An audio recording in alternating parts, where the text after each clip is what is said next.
The scorching sun beat down on the dusty earth, and not a single cloud graced the pale blue sky. It was the kind of day when even the wind seemed too tired to blow, and the trees stood still, their leaves drooping in silent surrender. In the midst of this sweltering heat, a lone crow soared through the empty air.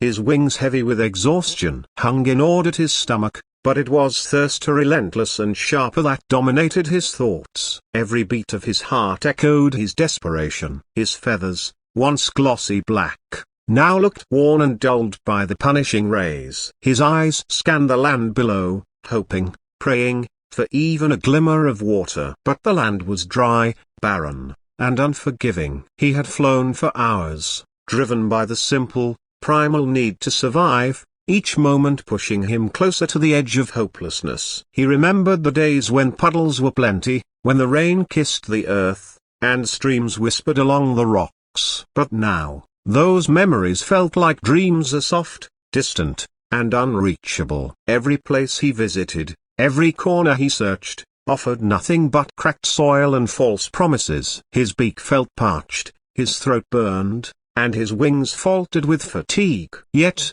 he couldn't stop.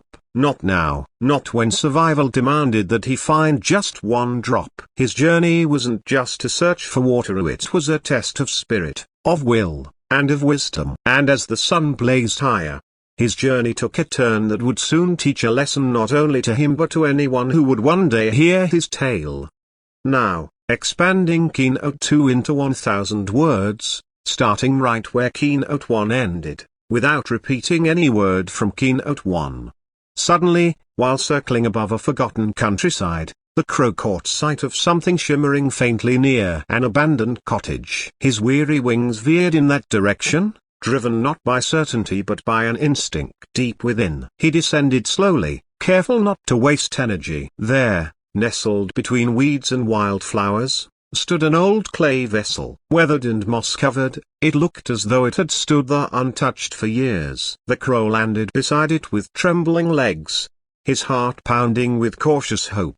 He peered inside. At the bottom, barely visible, rested a tiny pool of liquid, a clear, precious, life-giving. Relief washed over him like a cool breeze, reviving his strength momentarily. But that fleeting joy quickly faded. The water was too low. He tried dipping his beak in, stretching his neck as far as he could. Still, it remained out of reach. Frustration clawed at him. After such a long, painful quest, salvation was so close, yet still inaccessible. For a few moments, he stood still. Silence surrounded him, broken only by distant insect chirps and the occasional rustle of dry grass. His mind raced. Giving up was not an option. He had come too far, endured too much. A flash of thought struck him, not one of defeat, but of determination. He noticed small pebbles scattered nearby. One by one, he picked them up with his beak and dropped them into the pot. The first stone made a soft splash. Encouraged, he continued. Every pebble sank and slightly raised the level of the precious liquid. He worked tirelessly,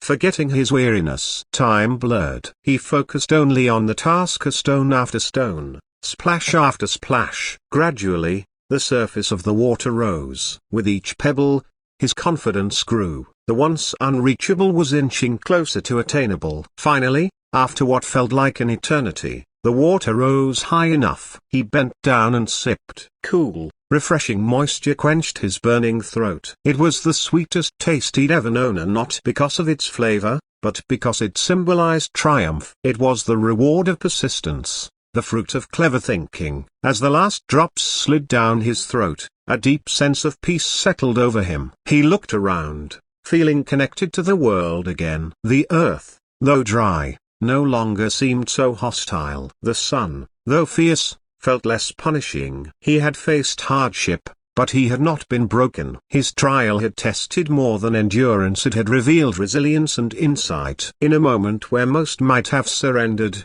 he had chosen to try. As he flew away, lighter now in both body and spirit, the wind seemed to carry his story. It rustled through trees, danced through fields, and whispered to children who would one day hear the tale and learn, not just about thirst or survival, but about problem-solving, courage, and unwavering resolve in the face of adversity. And that simple act, dropping stones into a pot, became a timeless lesson wrapped in the wings of a tired but triumphant crow.